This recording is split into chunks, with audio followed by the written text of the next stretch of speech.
bien au-delà des mots très diplomatiques de ce communiqué, il faut bien voir et revoir pour le comprendre le décor de cette visite, le décor de cette Chine. Pékin, ça avait été un sourire amical, mais alors Shanghai, ça a été, malgré la pluie, hélas, le cri du cœur. Shanghai, une des plus grandes villes du monde, la plus grande ville de Chine en tout cas, qui a réservé au président de la République, en dépit encore une fois du très mauvais temps, un accueil extrêmement chaleureux. Shanghai, c'est la Chine la plus authentique, la plus troublante aussi peut-être dans son ardeur à saluer le président Pompidou. 10 millions d'habitants, peut-être 12, la plus grande ville, symbole du poids que représente ce peuple de 800 millions d'âmes, 1 milliard peut-être en l'an 2000, que la révolution communiste a fait surgir de la passivité. La Chine sort à peine du sous-développement. Elle en connaît tous les problèmes, mais déjà elle pèse sur le monde de demain. Son expérience internationale est neuve, elle est encore jeune en tout cas. Mais la Chine va, c'est certain, s'affirmer. Elle le veut en tout cas. Voilà le sens primordial du message que les Chinois ont voulu donner à leur geste envers la France. C'est pourquoi, pendant 10 jours, ils n'ont cessé d'entourer le président Pompidou du maximum d'égards. M. Zhou Enlai, le Premier ministre, ne l'a pas quitté d'une semelle, si je puis dire. Il était encore, ce matin, à Shanghai pour son départ, non seulement le Premier ministre Zhou Enlai d'ailleurs, mais aussi M. Wang Wengwen, le numéro 3 du régime, l'homme de la nouvelle génération. Les dirigeants, mais aussi, sur l'aérodrome, le peuple chinois. À partir de là, deux grands principes vont guider les relations franco-chinoises qui viennent de s'établir ici à Pékin et à Shanghai. Premièrement, réaffirmer l'indépendance, la souveraineté nationale vis-à-vis des blocs, vis-à-vis de l'hégémonisme d'où qu'ils viennent, comme disent les Chinois. Deuxièmement, servir la paix. Affirmer l'indépendance, c'est avant tout pour les Chinois vis-à-vis des Russes.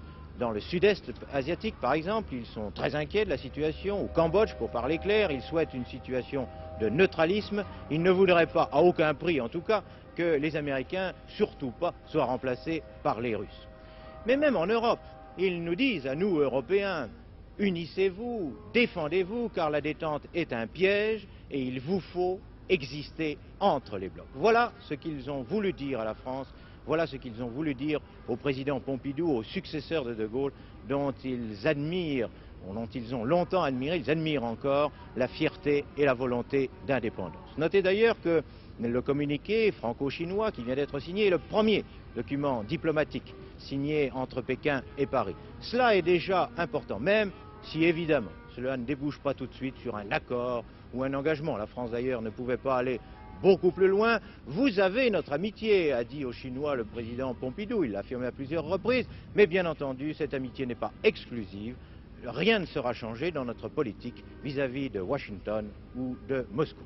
Sur le plan strictement bilatéral, il ne faut pas s'attendre non plus à des choses très spectaculaires. D'abord parce que le commerce extérieur chinois est encore prudent et limité, mais des marchés sont en cours, des échanges, en tout cas à tous les niveaux, sont prévus. Il suffit maintenant d'affirmer, de réaffirmer, de confirmer ces relations bilatérales. Comme l'a dit d'ailleurs le président de la République dans son dernier discours, dans son discours d'adieu, ici à Shanghai, hier soir, dans le grand palais de l'hôtel de ville, au cours d'un dîner de près de 1000 couverts et autour, disons, d'un canard laqué et d'ailerons de requin.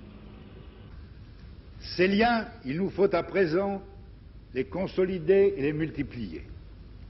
Il ne tient qu'à nous, Chinois et Français, de faire en sorte que l'entreprise soit un succès éclatant. C'est ce que souhaitent nos deux nations, tant apparaît évidente la convergence de leurs aspirations. Nous ne sommes encore qu'au début d'une longue route sur laquelle nous cheminerons côte à côte dans un esprit de compréhension mutuelle toujours plus amical et toujours plus fécond. En répondant à l'invitation du gouvernement de la République populaire de Chine, j'ai voulu apporter ma contribution personnelle à cette grande œuvre commune.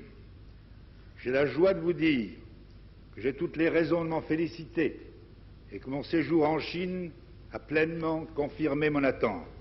Bien plus, je repars riche d'une ample et combien précieuse moisson d'amitié.